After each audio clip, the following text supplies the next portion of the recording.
नमस्कार विद्यार्थी मित्रों। आज આપણે મનોવિજ્ઞાનમાં પાઠ 1 બરાબર મનોવિજ્ઞાન છે એક વિજ્ઞાન છે બરાબર એ વિશે આપણે જોઈએ તો એમાં જે આપણે બીજા તાસમાં આજે જોવાનું છે મનોવિજ્ઞાનનો અર્થ અને વ્યાખ્યાઓ।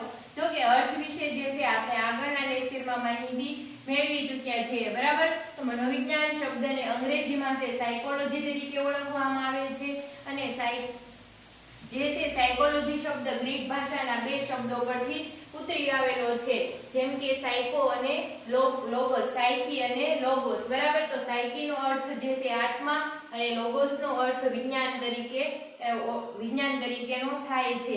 એમાં આપણે જોયું હતું કે આત્મા જે છે આત્માના વિજ્ઞાન તો મનોવિજ્ઞાન છે આત્માનું વિજ્ઞાન છે એના વિશે આપણે માહિતી મેળવી હતી, પરંતુ મનોવિજ્ઞાન આત્માનો જે છે આપણે ક્યાંય કોઈ પણ જે છે સંશોધન કરી શકતા નથી, આત્માના સ્વરૂપને આપણે જાણી શકતા નથી, ઓળખી શકતા નથી, જોઈ શકતા નથી અથવા તો માપી શકતા નથી। એટલે છે એ મનોવિજ્ઞાનને આત્માના વિજ્ઞાન તરીકે સ્વીકારાયું નહીં, પરંતુ થોડા વર્ષો બાદ જે છે મનોવિજ્ઞાન મનના વિજ્ઞાન તરીકે પ્રસ્થાપિત થયું, પરંતુ મનની પણ વૈજ્ઞાનિક દ્રષ્ટિએ સમજૂતી ન મળવાથી તેના બદલે આ મનોવિજ્ઞાન જે છે એ ચેતનાના વિજ્ઞાન તરીકે પ્રસ્થાપિત થયું હતું। પરંતુ એ પ્રસ્થાપિત થાય તો મનની જેમ ચેતનાનું પણ અસ્તિત્વ છે નહીં બરાબર। આપણે અનુભવેલી બાબતો જે છે એ આપણે આપણી રીતે બીજાને વ્યક્ત કરી શકીએ છીએ, પરંતુ દરેક વ્યક્તિ છે વૈજ્ઞાનિક દ્રષ્ટિકોણથી વ્યક્ત કરી શકતા નથી, એટલે એનું માપન શક્ય બન્યું નહીં, વૈજ્ઞાનિક દ્રષ્ટિએ માપન શક્ય બન્યું નહીં। એટલે ચેતનાને બદલે છેલ્લે વર્તનના વિજ્ઞાન તરીકે સ્વીકાર થયો,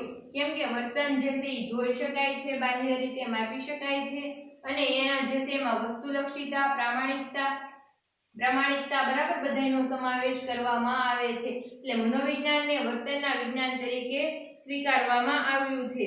આપણે જોઈએ છીએ કે માનવ જાગ્રત હોય, સૂતો હોય, કામ કરતો હોય કે શાંતિથી બેઠો હોય, સમુદ્રના તળિયે હોય કે અવકાશમાં હોય, દરેક પરિસ્થિતિમાં પ્રત્યક્ષ રીતે જોઈ શકીએ અથવા ન જોઈ શકીએ તેવું કશુંક તો તે કરતો જ રહે છે, એનું બાહ્ય અથવા આંતરિક વર્તન છે બરાબર। તો વર્તનના વિજ્ઞાન તરીકે સ્વીકારવામાં આવે તો આપણે જોઈએ કે વ્યક્તિ સૂતો હોય તો આપણને થાય સૂતો હોય ત્યારે શું પ્રવૃત્તિ કરતો હોય, તો આપણને જે છે દરેક વ્યક્તિને જીવનમાં કંઈક ને કંઈક જે છે સ્વપ્નનો અનુભવ થયેલો છે બરાબર।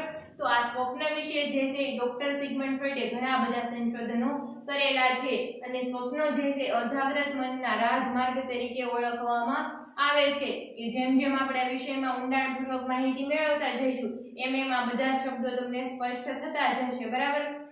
ઘણા વ્યક્તિ છે ઊંઘમાં બબડતા જોવા મળે છે, એટલે કંઈકનું કંઈક બોલતા જોવા મળે છે બરાબર। તો આ બધું જે વર્તન જે છે એનું કંઈકનું કંઈક જે છે એના વર્તનની પોતાના મનમાં રહેલી બાબતો દર્શાવે છે, જે વર્તન સ્વરૂપે પ્રગટ કરે છે, સૂતો હોય કે જાગ્રત હોય બરાબર। જ્યારે જાગ્રત અવસ્થામાં હોય એટલે કે જાગતો હોય ત્યારે તો આપણે જે છે એના વર્તનને જોઈ જ શકીએ છીએ, કંઈક કામ કરતો હોય કે શાંતિથી બેઠો હોય બરાબર, કામ કરતો હોય ત્યારે જે છે એનું વર્તન એના ગોલ પ્રત્યે નિર્ધારિત હોય છે, પરંતુ શાંતિથી બેઠો હોય છે ત્યારે જે છે ભવિષ્યમાં કરવાના વર્તન અંગે યોજના બનાવતો હોય છે અથવા તો કોઈ પણ સમસ્યાનો ઉકેલ અથવા તો કોઈ પણ સમસ્યાના નિર્ણય અંગે છે વિચારતો હોય છે બરાબર, જે એના વર્તન દ્વારા બોલવું બરાબર, ચાલવું અથવા તો એવા કોઈ પણ વર્તન દ્વારા જે છે પ્રદર્શિત કરતો જોવા મળતો હોય છે। શાંતિથી બેઠો હોય, સમુદ્રના તળિયે હોય કે અવકાશમાં હોય બરાબર, સમુદ્રના તળિયે કોઈ પણ સંશોધન કરતો કે અવકાશમાં કોઈ પણ સંશોધનો કરતો હોય બરાબર, ત્યારે દરેક પરિસ્થિતિમાં આપણે પ્રત્યક્ષ જોઈ શકીએ અથવા ન જોઈ શકીએ એવું કશુંક તો તે કરતો જ હોય છે બરાબર। વ્યક્તિથી આપણે જોઈ શકીએ કે ન જોઈ શકીએ એવું કંઈકનું કંઈક સતત પ્રવૃત્તિ કરતો હોય છે, તેનું આ બાહ્ય અથવા આંતરિક વર્તન છે બરાબર। તો આંતરિક અથવા બાહ્ય વર્તન દર્શાવે છે। તો આમાં જે છે વર્તન એટલે વૈજ્ઞાનિક દ્રષ્ટિએ સમજૂતી મેળવીએ તો વર્તન એટલે ઉદ્દીપક સામેની પ્રતિક્રિયા બરાબર, એવું જે છે એ કહેવામાં આવે છે। દાખલા તરીકે તરસ લાગી તો તરસ છે એક ઉદ્દીપક છે, તો એને છીપાવવા માટે આપણે પાણી પીધું તો પ્રતિક્રિયા છે, તરસ લાગી એટલે આપણે પાણી પીધું, ઉદ્દીપક સામેની પ્રતિક્રિયાથી આપણું વર્તન જે છે પાણી પીવાનું અસ્તિત્વમાં આવ્યું બરાબર। એટલે એવું તો વર્તન કરતો જ હોય છે જે આપણે જોઈ શકીએ કે ન જોઈ શકીએ, ન જોઈ શકાય એવું એનું આંતરિક વર્તન હોય છે, જે બાહ્ય પ્રત્યક્ષ રીતે આપણે જોઈ શકીએ છીએ એનું બાહ્ય વર્તન હોય છે। મનોવિજ્ઞાન માનવીના આવા બાહ્ય આંતરિક શારીરિક માનસિક વર્તનનો અભ્યાસ કરનારું વિજ્ઞાન છે.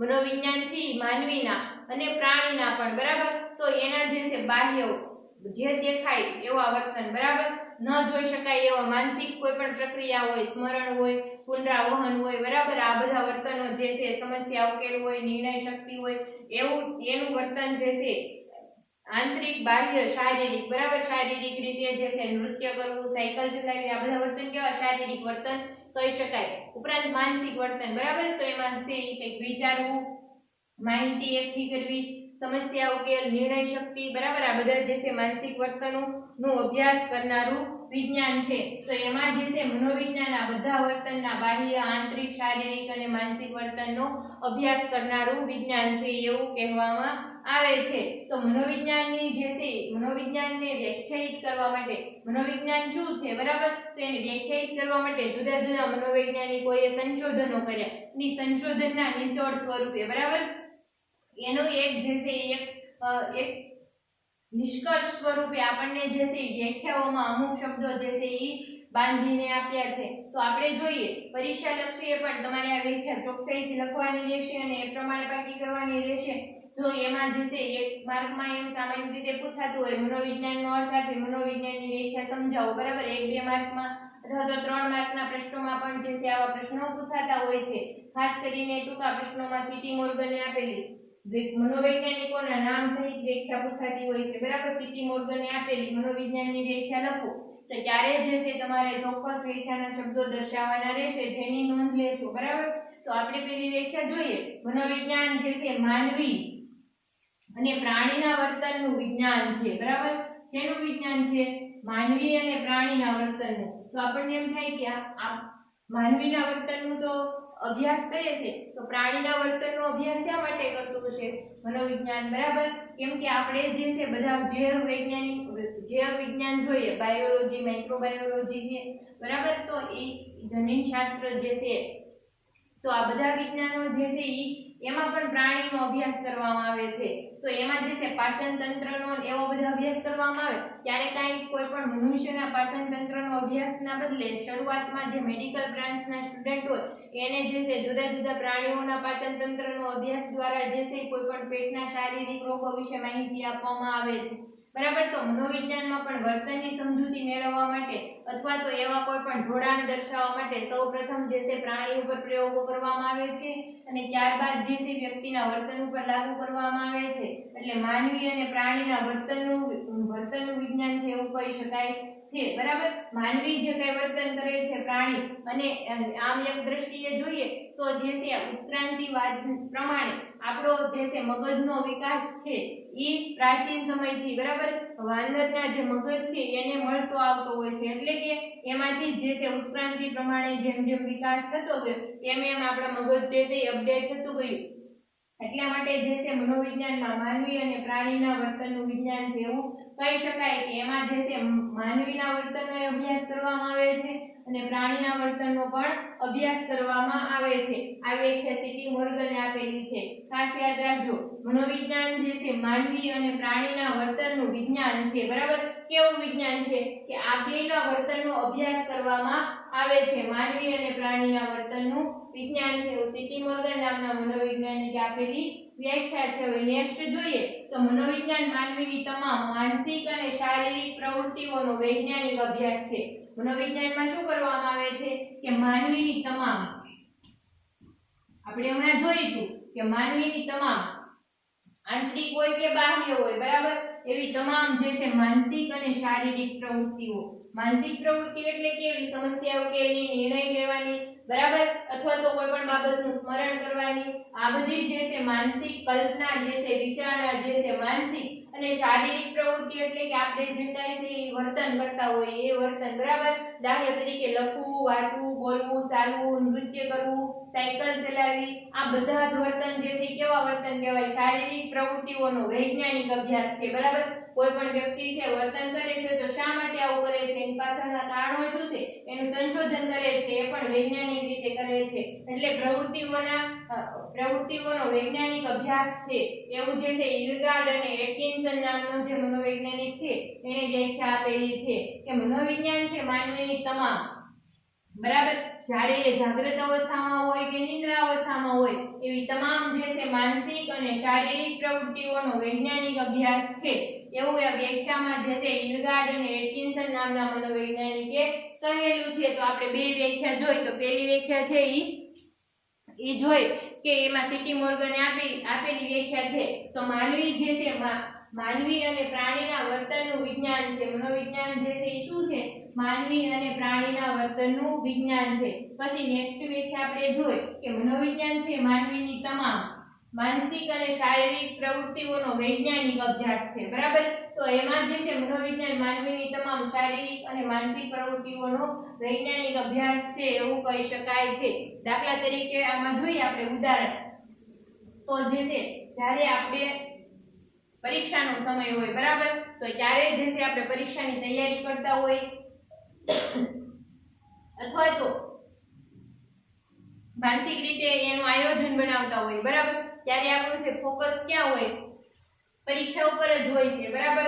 ત્યારે જે આપણને માનસિક તાણ એવો બધો અનુભવ થાય છે તો એ જે ચિંતા શું છે, પરીક્ષા સમયની ચિંતા શું છે, અથવા તો એનો જે છે વિદ્યાર્થીમાં કેવી અસરો થાય છે એનો વૈજ્ઞાનિક અભ્યાસ થઈ શકે છે, બરાબર. એટલે ચિંતાનો અભ્યાસ, મનોભારનો અભ્યાસ આ બધું છે વૈજ્ઞાનિક દ્રષ્ટિએ કરવામાં આવે ચોક્કસ પ્રશ્નાવલી દ્વારા. એટલા માટે મનોવિજ્ઞાન જે છે માનવીની તમામ શારીરિક અને માનસિક પ્રવૃત્તિઓનો વૈજ્ઞાનિક અભ્યાસ છે એવું ઇલગાર્ડ અને એટકિન્સન દ્વારા કહેવામાં આવેલું છે. હવે આપણે ત્રીજી વ્યાખ્યા જોઈએ, બરાબર. આ બે વ્યાખ્યા સમજાઈ ગઈ છે. ત્રીજી વ્યાખ્યા જોઈએ. મનોવિજ્ઞાન વાતાવરણના સંદર્ભમાં માનવી અને માનવેતર પ્રાણીઓના વ્યક્ત થતા વર્તનનો અભ્યાસ કરતું વિજ્ઞાન છે. મનોવિજ્ઞાન જે છે હવે જે છે વાતાવરણના સંદર્ભમાં આ વ્યાખ્યા કોણે આપેલી, એચી ગેરેટે આપેલી વ્યાખ્યા છે. એચી ગેરેટે શું કીધું કે મનોવિજ્ઞાન જે છે એ વાતાવરણના સંદર્ભમાં, બરાબર, કે વ્યક્તિ જે પર્યાવરણમાં રહે છે એના સંદર્ભમાં એનું જે વ્યક્ત થતું વર્તન છે માનવી અને માનવેતર પ્રાણીઓ, બરાબર. માનવી તો ઠીક છે પરંતુ માનવેતર પ્રાણીઓ પણ જે પર્યાવરણમાં રહે છે એમાં એનું જે વ્યક્ત થતું વર્તન છે એનો વૈજ્ઞાનિક અભ્યાસ છે અથવા તો એનો અભ્યાસ કરતું વિજ્ઞાન છે, બરાબર. દાખલા તરીકે જે છે આપણે ભારતમાં રહેતો તો આપણું પર્યાવરણ જે છે ભારતીય સંસ્કૃતિને લગતું હોય, બરાબર. તો આપણું વર્તન પણ જે છે ભારતીય સંસ્કૃતિને લગતું હોય. જ્યારે પશ્ચિમના લોકો હોય તો એનું પર્યાવરણ જે છે પશ્ચિમી તરફનું હોય એટલે એનું વર્તન પણ જે છે એ પશ્ચિમી સંસ્કૃતિને અનુરૂપ હોય છે. વ્યક્તિ જે વાતાવરણમાં રહે છે એમાં એનું વર્તન જે વ્યક્ત થતું હોય, બરાબર. દાખલા તરીકે એનું બોલવાની રીત, ચાલવાની રીત, એના મનોવલણો, પૂર્વગ્રહો આ બધું જે વ્યક્ત થતું હોય, બરાબર, એ કેવું હોય, એના પર્યાવરણના સંદર્ભમાં હોય, બરાબર. વ્યક્ત થતા વર્તનનું વિજ્ઞાન છે, બરાબર. આ બધાનો એમાં અભ્યાસ કરવામાં આવે છે. એચી ગેરેટે આપેલી વ્યાખ્યા છે. દાખલા તરીકે આપણે ગામડામાં રહેતા હોય તો આપણું વર્તન પણ જે છે આપણી ગ્રામ્ય સંસ્કૃતિને લગતું હોય, બરાબર. અને આપણે જે શહેરમાં રહેતા હોય તો પર્યાવરણ બદલાઈ જાય તો આપણું કેવું હોય, શહેરી સંસ્કૃતિને લગતું જે છે એ પર્યાવરણ હોય એટલે એ પ્રમાણે જ આપણે વર્તન કરતા હોઈએ છીએ એવું જોવા મળે છે, બરાબર. ઉપરયુક્ત વ્યાખ્યાઓના આધારે સર્વસામાન્ય વ્યાખ્યા આ મુજબ છે. આ ત્રણ વ્યાખ્યા છે જુદા જુદા મનોવૈજ્ઞાનિકોએ આપેલી છે અને એના આધારે સર્વસામાન્ય વ્યાખ્યાઓ તારવી શકાય. તો એમાં જે છે મનોવિજ્ઞાન જુદા જુદા સંદર્ભમાં માનસિક પ્રક્રિયાઓ, અનુભવો અને વર્તનનો અભ્યાસ કરનારું વિજ્ઞાન છે. મનોવિજ્ઞાન છે જુદા જુદા સંદર્ભમાં માનસિક પ્રક્રિયાઓ, બરાબર, કે જુદી જુદી માનસિક પ્રક્રિયાઓ, વિચારણા, કલ્પના, સમસ્યા ઉકેલની જુદી જુદી માનસિક પ્રક્રિયાઓ, અનુભવો, વ્યક્તિને જે વાતાવરણના સંદર્ભમાં વર્તન કરે છે અને એના દ્વારા જે અનુભવ થાય છે, બરાબર, સમસ્યા ઉકેલના અનુભવ, નિર્ણય લેવાના અનુભવો, બરાબર, એ અનુભવો અને વર્તનો જે વર્તન કરતો હોય, બરાબર, એનો અભ્યાસ કરનારું વિજ્ઞાન છે. સર્વસામાન્ય વ્યાખ્યામાં સમાવિષ્ટ 4 મુદ્દાઓ જે છે એના વિશે માહિતી મેળવીશું, બરાબર. તો સર્વસામાન્ય વ્યાખ્યાને આધારે છે એ સમાવિષ્ટ મુદ્દાઓની સમજૂતી મેળવીએ આપણે. એમાં 4 મુદ્દાઓનો સમાવેશ કરવામાં આવે છે। તો એવા કયા કયા ચાર મુદ્દાઓનો સમાવેશ કરી શકાય એ જોઈએ। તો પહેલું જે છે ઈ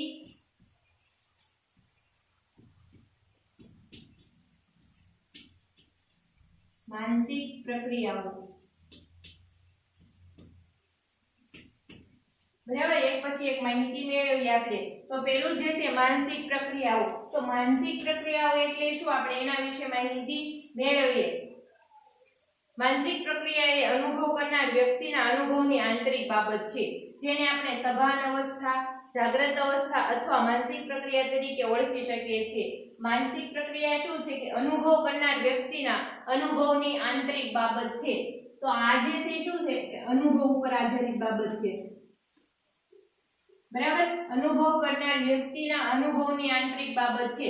દાખલા તરીકે મેં ગોળ ખાધો હોય, બરાબર, તો મને ગોળ કેવો લાગ્યો હોય, તમે કોઈ ગોળનો સ્વાદ લીધેલો નથી, બરાબર, તો મને ગોળ ગળ્યો લાગ્યો તો એ મેં પોતે અનુભવ કરેલો છે, મેં ચાખેલો છે, બરાબર, એટલે મારા અનુભવની આંતરિક બાબત છે। જ્યારે તમને ક્યારે એનો અનુભવ થાય, જ્યારે તમે એ વસ્તુનો ટેસ્ટ કરો ત્યારે, બરાબર। કારેલા કડવા છે પણ તમે એનો ક્યારે અનુભવ જ નથી કર્યો, બરાબર, તો તમને ખબર નહીં પડે, પરંતુ અનુભવની આંતરિક બાબત છે। તમે ખાધા તો સ્વાદમાં કડવા છે, બરાબર, તો તમે એનું વર્ણન પણ કરી શકો છો અને એના વિશે માહિતી પણ આપી શકો છો, પરંતુ ક્યારે બાબત અનુભવ હોય ત્યારે, બરાબર। તો માનસિક પ્રક્રિયા એટલે શું કે વ્યક્તિ જે વર્તનનો અનુભવ કરેલો છે એ વર્તનનો અનુભવની આંતરિક બાબત છે।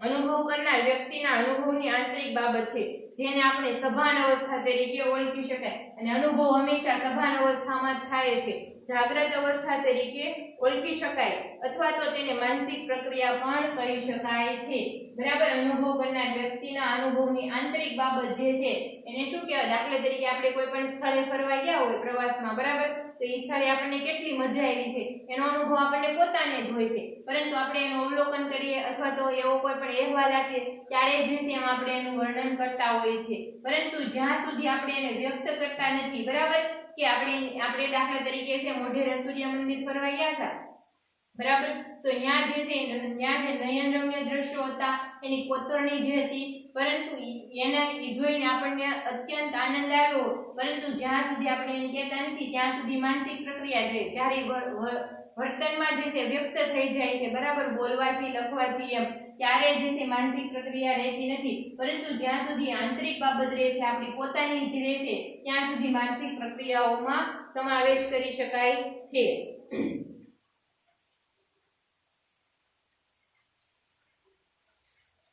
આપણે જ્યારે કોઈ પણ બાબતે વિચારી રહ્યા હોઈએ કે સમસ્યા ઉકેલનો પ્રયત્ન કરી રહ્યા હોઈએ ત્યારે આપણા મગજમાં અનેક પ્રક્રિયાઓ ચાલતી હોય છે, જેને જુદી જુદી અનેક રીતો દ્વારા નોંધી શકાય છે, બરાબર। આપણે જ્યારે કોઈ પણ બાબત વિશે વિચારી રહ્યા હોઈએ ત્યારે આપણા મગજમાં ઘણી બધી જુદી જુદી પ્રક્રિયાઓ ચાલતી હોય છે, અંતઃસ્ત્રાવી ગ્રંથિઓ હોય, સ્વયં સંચાલિત ચેતાતંત્ર હોય, બરાબર, આ બધું જે છે એ કામે લાગતું હોય છે, મગજ હોય છે, બરાબર।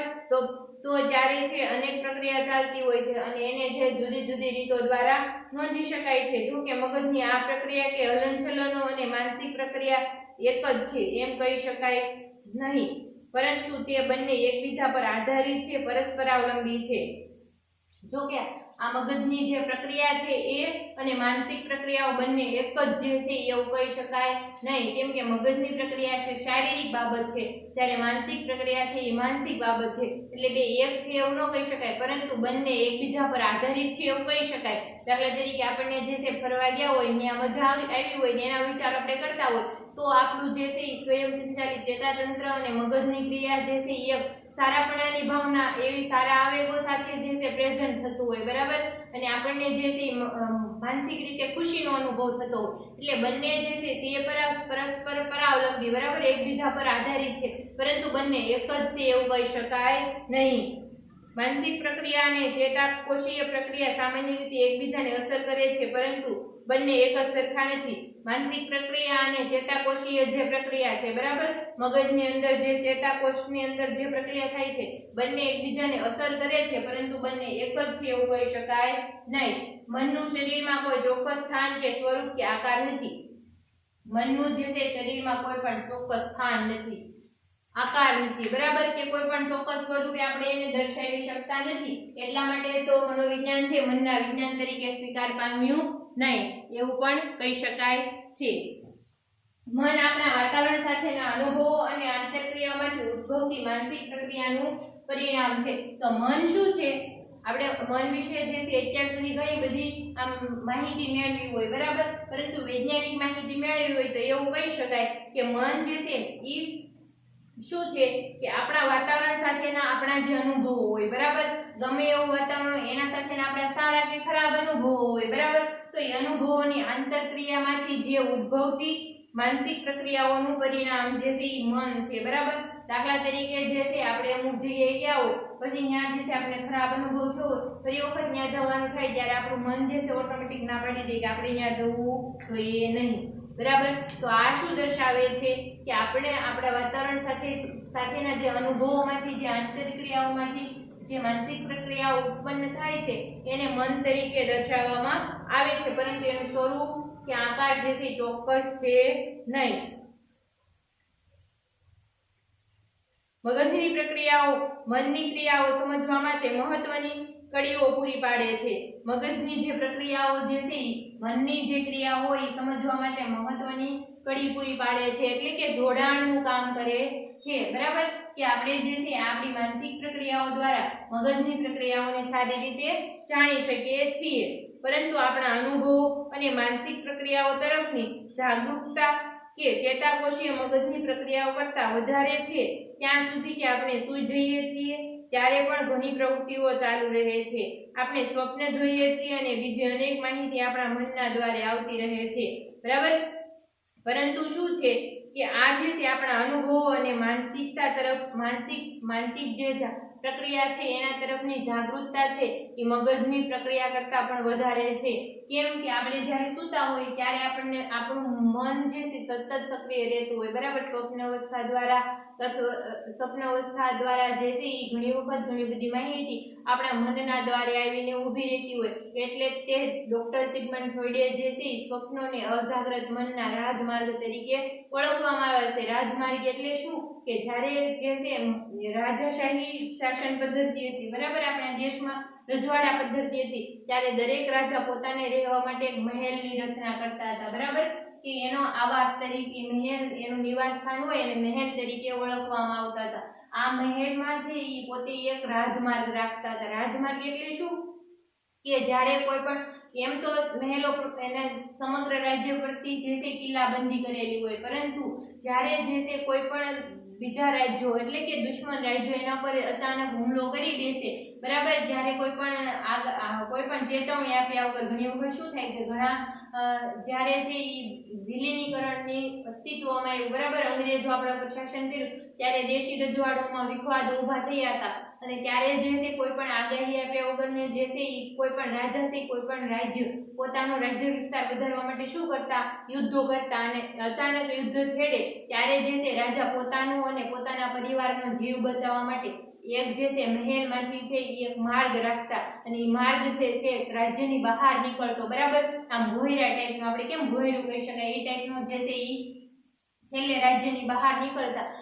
એવો કંઈ પણ વિસ્તાર હોય, જંગલ વિસ્તાર કે એવું પણ હોય કોઈ પણ ત્યાં નીકળતો અને માર્ગને રાજમાર્ગ તરીકે ઓળખવામાં આવતો હતો, બરાબર. તો આપણે પણ એવું છે જાગ્રત અવસ્થામાં આપણે કોઈ પણ અનુભવો કરતા હોય, બરાબર, આવેગોનો સામનો કરતા હોય તો એ આવેગો જે છે આપણા જ્યારે પૂરા ન થાય અથવા તો આપણી આવેગની અભિવ્યક્તિ ન કરી શકતા હોય કોઈ પણ આવેગો, દાખલા તરીકે આપણે લગ્ન પ્રસંગમાં ગયા હોય, બરાબર, અને આપણે તીવ્ર પ્રકારની ભૂખ લાગી હોય, કોઈ પણ પ્રકારે સહન થાય એવી જ ન હોય, બરાબર, અને જમણવારમાં જે છે જીવાર હોય તો જે છે આપણે શું આપણામાં જે છે ભૂખનો જે આવેગ કે આવેગની પ્રાથમિક જરૂરિયાત છે, બરાબર, ભૂખ લાગવી એના આવેગને જે છે અમુક વખત આપણે શું કરી દમન કરી દેતા હોય, બરાબર, કે જ્યારે તે આપણને જમવાનું આપશે ત્યારે આપણે જમી લઈશું, એટલે આ જે છે દમન કરેલી પ્રવૃત્તિઓ જે છે એ સ્વપ્ન દ્વારા, બરાબર, આપણે સ્વપ્નમાં જે છે સારા મિષ્ટાન ને એવું જમતા હોય એવું આવે છે તો એ સ્વપ્ન દ્વારા જે છે બહાર નીકળે છે, બરાબર, અને એ અર્ધ જાગ્રત અવસ્થામાં બહાર નીકળે છે. જ્યારે આપણે સંપૂર્ણપણે જાગ્રત ન હોય ત્યારે, બરાબર, તો ત્યારે જે છે એ સ્વપ્ન એટલે બહાર નીકળે છે અને આવી જે છે ઘણી બધી માહિતીઓ આપણા મગજમાં ભરેલી હોય છે એ સ્વપ્ન અવસ્થા દ્વારા બહાર નીકળે છે. એટલે મગજની પ્રક્રિયા કરતા માનસિક પ્રક્રિયાઓ કંઈક વિશેષ છે એવું કહી શકાય છે. અને સ્વપ્ન જોઈએ છે અને બીજી અનેક માહિતી આપણા મનના દ્વારે આવીને ઊભી રહે છે, જે છે એ આપણી અજ્ઞાત ઈચ્છાઓ હોય છે. નેક્સ્ટ છે અનુભવ, બરાબર, બીજો મુદ્દો. માનસિક પ્રક્રિયાઓ સમજાઈ ગયું છે. હવે જે છે એ અનુભવ, બરાબર. માનસિક પ્રક્રિયા એટલે શું કે આપણને જે અનુભવ થતો એ જ્યાં સુધી આપણે વ્યક્ત ન કરીએ, આપણી આંતરિક બાબત રહે ત્યાં સુધી છે માનસિક પ્રક્રિયા રહે. હવે આપણે અનુભવ વિશે જોઈએ. અનુભવ કોને કહી શકાય, બરાબર. આપણે એવું કહીએ કે આપણે અહીંયા ગયા હતા તો ત્યાં આપણને ખરાબ અનુભવ થતો, આ જગ્યા છે મસ્ત છે, ત્યાં આપણને સારા અનુભવ થયા હતા, બરાબર. તો અનુભવ શું છે એની આપણે વૈજ્ઞાનિક દ્રષ્ટિએ માહિતી મેળવીએ. વ્યાખ્યામાં બીજો શબ્દ છે અનુભવો. મનોવૈજ્ઞાનિકો લોકોના અનુભવોનો પણ અભ્યાસ કરે છે. મનોવૈજ્ઞાનિકો છે એ લોકોના અનુભવોનો પણ અભ્યાસ કરે છે, ફીડબેક લે છે લોકો પાસેથી, બરાબર. અનુભવ એ વ્યક્તિગત બાબત છે. આપણે જ્યાં સુધી અનુભવ કરનાર વ્યક્તિ કહે વર્ણવે નહીં ત્યાં સુધી તેના અનુભવ વિશે સીધું જાણી શકતા નથી, બરાબર. જ્યાં સુધી વ્યક્તિ પોતે જે અનુભવ કર્યો હોય એ પોતે કહે નહીં કે વર્ણવે નહીં ત્યાં સુધી જે છે આપણે જે છે એના વિશે અનુમાન કરી શકતા નથી, સીધું અનુમાન કરી શકતા નથી, બરાબર. કેમ કે એ જે છે એની આંતરિક બાબત છે, પર્સનલ બાબત છે. તો મનોવિજ્ઞાનમાં એવી કોઈ પણ બાબતો જે છે જ્યાં સુધી વર્ણવે નહીં ત્યાં સુધી જાણી શકાય નહીં, બરાબર. તો અનુભવ જે છે એ શું છે કે આંતરિક બાબત છે. અનુભવ એ વ્યક્તિગત બાબત છે, બરાબર, વ્યક્તિની પોતાની બાબત છે. દાખલા તરીકે અત્યારે શિક્ષક તમને ભણાવી રહ્યા છે ત્યારે તમારામાંના દરેક વિદ્યાર્થીને જુદો જુદો અનુભવ થઈ રહ્યો છે, પરંતુ જ્યાં સુધી કોઈ કહે નહીં ત્યાં સુધી બીજો વિદ્યાર્થી તેને જાણી શકશે કે સમજી શકશે નહીં. આમ અનુભવ આપણી જાગૃતતા કે સભાનતા સાથે ગાઢ રીતે સંકળાયેલો છે, બરાબર. તો જો દાખલા તરીકે આમાં એક ઉદાહરણ આપ્યું છે કે અત્યારે તમને શિક્ષક ભણાવી રહ્યા છે, બરાબર. તો જ્યારે તમને ક્લાસમાં ભણાવતા હોય, ઓનલાઈન ભણાવતા હોય ત્યારે તમારા અનુભવ અલગ અલગ હોય, બરાબર. ઘણા જે ફોનમાં જોવાનો કંટાળો આવતો તો એ એક વિદ્યાર્થી બીજા વિદ્યાર્થીને જ્યાં સુધી જણાવે નહીં અથવા તો શિક્ષક સમજાવે છે એ કેવું સમજાવે છે એ એક વિદ્યાર્થી બીજા વિદ્યાર્થીને જણાવે નહીં ત્યાં સુધી અનુભવો જે છે વ્યક્તિગત બાબત છે, પરંતુ એને વર્ણવી દે એટલે જે છે એ સમગ્ર બાબત બની જાય, વ્યક્તિલક્ષી બાબત રહે નહીં, બરાબર. ત્યાં સુધી બીજો વિદ્યાર્થી જાણી કે સમજી શકે નહીં. વ્યક્તિગત બાબત છે એટલે કોઈ પણ બીજા છે એ આપણા અનુભવને જાણી કે સમજી શકે નહીં ત્યાં સુધી આપણે એને કહીએ નહીં ત્યાં સુધી. આમ અનુભવ આપણી જાગૃતતા કે સભાનતા સાથે જોડાયેલો છે, બરાબર. જે આપણે સભાન અવસ્થામાં અનુભવ કરતા હોય અને એનું વર્ણન કરતા હોય એની સાથે જે છે અનુભવ જોડાયેલો છે અને વ્યક્તિગત બાબત છે. દાખલા તરીકે જે છે આપણે કોઈ પણ સારી હોટેલમાં જમવા ગયા હોય, બરાબર, તો ત્યાંના જમવાનું બહુ સરસ છે તો આપણને ખૂબ આનંદ આવ્યો, આપણે ખૂબ એન્જોય કરી, પરંતુ આપણે જ્યાં સુધી એનું વર્ણન ન કરીએ ત્યાં સુધી વ્યક્તિગત બાબત રહે, આપણા પૂરતી સીમિત રહે. પરંતુ આપણે પછી જે ફેમિલીમાં આવીને આપણે દરેક ફેમિલી મેમ્બર્સને જણાવીએ હોટેલ વિશે, બરાબર, કે ત્યાં સરસ જમવાનું મળે છે, સારી એવી હોટેલ છે, સારી એવી સુવિધા પ્રાપ્ત કરે છે, બરાબર. ત્યાંના જે વેઇટર છે એનું બધાનું વર્તન પણ વ્યવસ્થિત છે, બરાબર, એકદમ આહલાદાયક છે, એન્જોયફુલ છે. તો આ જે છે આપણે વર્ણન કરેલી બાબત છે, બરાબર. ત્યારે જ સામેવાળા વ્યક્તિ જાણી શકે છે કે આપણે કેવો અનુભવ કર્યો હતો, બરાબર. એટલે અનુભવ જે છે એક વ્યક્તિગત બાબત છે અને મનોવૈજ્ઞાનિકો છે એ અનુભવનો પણ અભ્યાસ કરે છે. નેક્સ્ટ જોઈએ વર્તન એટલે શું, બરાબર. પરંતુ આ બે શબ્દોની તમને સારી રીતે સમજૂતી મળી હશે કે માનસિક પ્રક્રિયાઓ એટલે શું અને અનુભવ એટલે શું. માનસિક પ્રક્રિયાઓ જે છે આંતરિક બાબત છે, બરાબર, અને એના દ્વારા જે છે આપણને મગજની પ્રક્રિયાઓ દ્વારા ચેતાકોષીય પ્રક્રિયાની સમજૂતી મળે છે. અને અનુભવ જે છે એ વ્યક્તિગત બાબત છે. વ્યક્તિ પોતે જે છે એ જ્યાં સુધી વર્ણન ન કરે ત્યાં સુધી આપણે એના અનુભવ વિશે જાણી શકીએ નહીં. અને માનસિક પ્રક્રિયાઓમાં જે છે એ આપણને જે અનુભવ થયા હોય, બરાબર, એ અનુભવો છે એ ક્યારેક જે છે એ સ્વપ્ન અવસ્થા દ્વારા પણ જે છે એ બહાર નીકળી શકે છે.